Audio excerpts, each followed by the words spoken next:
राज्य सरकारने गुटख्यावर बंदी घातलेली असतानाही बोईसरमध्ये पालघर जिल्ह्यातील बोईसरमध्ये खुलेआम गुटख्याची विक्री सुरू आहे अशी माहिती माध्यमांमधून समोर आली आहे। विशेष म्हणजे स्थानिक प्रशासन याकडे जाणीवपूर्वक दुर्लक्ष करत असल्याचा आरोप स्थानिक नागरिकांकडून केला जात आहे। बोईसरमधील जारा किराणा अँड जनरल स्टोअरमध्ये सर्रास गुटख्याची विक्री सुरू आहे अशी माहिती मिळाली आहे।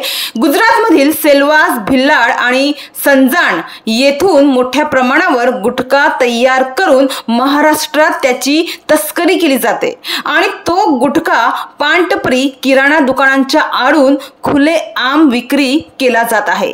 पालघर पोलिसांकडून अनेकदा कारवाई करण्यात आली असली तरी गुटख्याची वाहतूक बोईसरमध्ये सहजपणे होत आहे असे दिसून आलं आहे। तर पालघरच्या शिगाव रोडवरील हाफिज अमन म्हणून ओळखला जाणारा गुटखा माफिया बोईसरमधील बेकायदेशीर टपऱ्यांवर गुटख्याचा पुरवठा करत आहे।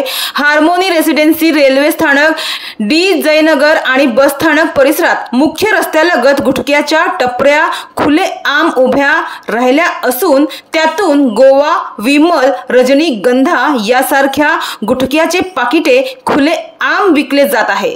ग्रामस्थ याला तीव्र विरोध दर्शवूनही बोईसर ग्रामपंचायतीकडून कोणतीही ठोस कारवाई करण्यात आलेली नाहीये।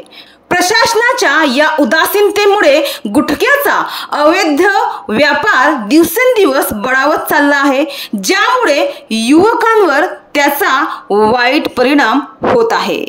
पालघर जिल्ह्यातील तालुक्यातील ग्रामीण भागात प्रत्येक गावात किराणा दुकान, पानटपरी इत्यादी ठिकाणी गुटख्याच्या पुड्या विक्री होताना आढळून येत आहे। कोणाचीही भीती न बाळगता अशा ग्रामीण भागात देखील गुटख्याची खुलेआम विक्री सुरू आहे। होलसेल गुटखा विक्रेते हे सर्व खेड्यात व गावात प्रत्येक दुकानावर गुटख्याचा माल दुचाकीवरून पोहोचून देण्याचे काम करीत असल्याचे चित्र आहे। मात्र त्यांच्यावर कोणतीच कारवाई होताना दिसून येत नसल्याचे चित्र पाहावयास मिळत आहे।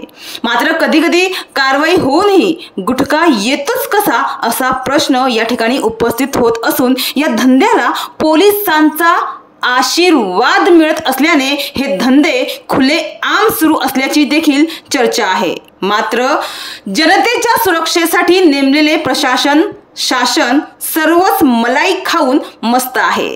तर असे अवैध धंदे हे कधीच बंद न होण्याची दाट शक्यता आहे।